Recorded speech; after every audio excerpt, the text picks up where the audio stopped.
Specially the 2023 incident. ওই গ্যাপটা না হলে প্রবলি আমি কন্টিনিউ করতাম। জাল্লা আমি এমন সময় ক্রিকেটটা ছাড়ি যেখানে মানুষ আমাকে এসে বলতে হবে যে তুই আরেক বছর খেলতে পারতি। আমার মাই বিলিভ ওয়াজ 100%।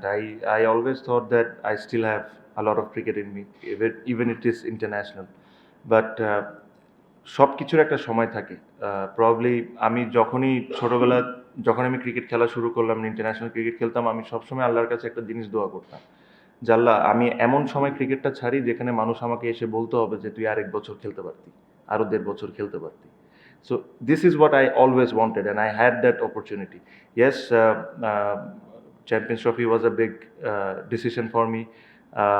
Especially আমার ছেলের জন্য আমি কথাটাও বলছি, because he has somehow got interest, a lot of interest about cricket. So he wanted to see me, but I thought মানে ওই গ্যাপটা যদি না হইতো আমার জন্য, স্পেশালি দ্য 2023 ইনসিডেন্ট, তারপরে যে গ্যাপটা হয়েছে, ওই গ্যাপটা না হলে প্রবলি আমি কন্টিনিউ করতাম। I thought I could have easily played another year and a half.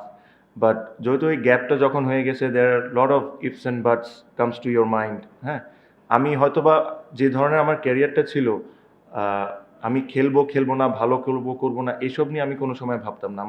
আমার ভাবনা ছিল যে আমি কীভাবে করে আমার পারফরমেন্সটা উপরে নিয়ে আসতে পারি, আমি কীভাবে করে আরও বেটার হতে পারি।